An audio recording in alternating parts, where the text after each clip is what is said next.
132 ans pour dire ouf aux soldats français. Mardin al-Walidin. Surtout qu'on les a dégagés, oui. 132 ans, on les a dégagés. Non, vous avez signé, vous avez voté à 2 référendums. Ah si, ben si, on les a dégagés, on les a sortis du pays. Comment vous les avez dégagés? Bah, c'est à toi de me dire, on les a dégagés, oui ou non? Non.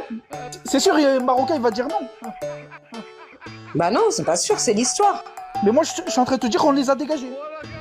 Bah oui, bah comment? Comment? Et 1962, ça te dit quelque chose? Qu'est-ce qui s'est passé en 1962? Bah l'indépendance, là on les a sortis, allez, dégagez. Ouais. Et comment vous les avez sortis? Plus aucun Français ne se trouve ici, allez, dégagez. Comment vous les avez sortis? Comment?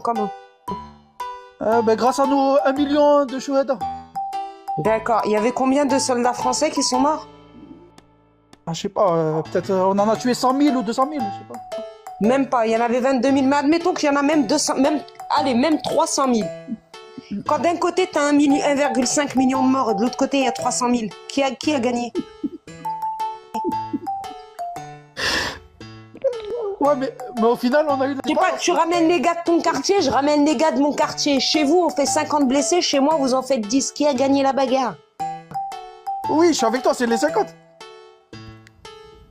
C'est celui qui a fait les 50 blessés qui a gagné, donc c'est moi. En tout cas, on les a sortis. Vous les avez pas sortis. Vous avez eu... Je vais t'expliquer, regarde, écoute bien.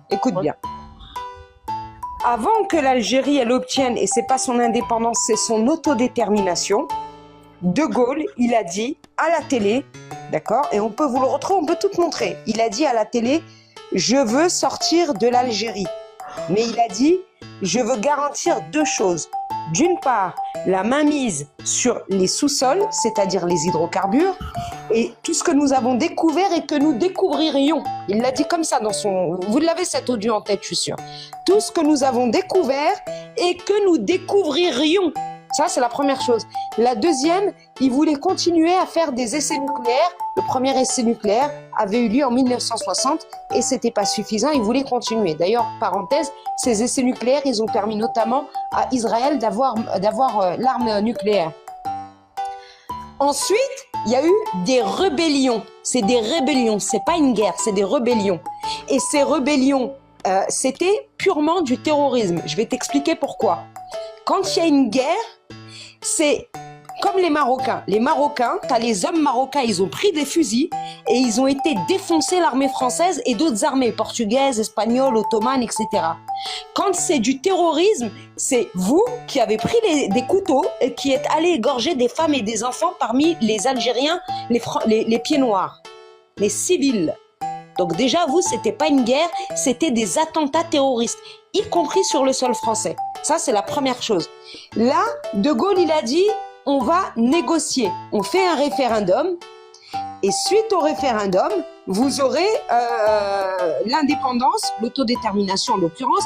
Et nous, on va garder la main mise sur le sous-sol et continuer nos essais nucléaires. Vous n'avez pas voulu. Donc, il y a eu ces attentats. À la fin de ces attentats, une fois qu'il y a eu 1,5 million de chouhada, qu'est-ce que vous avez fait? Vous avez voté 2 référendums. Ces référendums, il y avait écrit « Voulez-vous que l'Algérie devienne un État indépendant coopérant avec la France selon les accords du 19 mars 1962 ?» Il y a quoi dans les accords du 19 mars 1962? Les essais nucléaires et la mainmise sur les hydrocarbures. Ce que ça veut dire concrètement, écoute bien. Ça veut dire que vous auriez pu être indépendant avant 62 sans qu'il y ait 1,5 million de chouhada. Ça veut dire concrètement, je simplifie encore, parce que toi aussi t'es pas le couteau le plus aiguisé du tiroir, que vos 1,5 million de chouhada, ils sont morts pour rien. Enfin, sauf prendre la poussière dans une armoire métallique au musée de l'Homme à côté du Trocadéro. Parce que ce pourquoi les chouhadas se sont battus, ils ne l'ont pas obtenu. Par contre, ce pourquoi les Français vous ont défoncé, ils l'ont obtenu. T'as capté la subtilité du truc ou pas?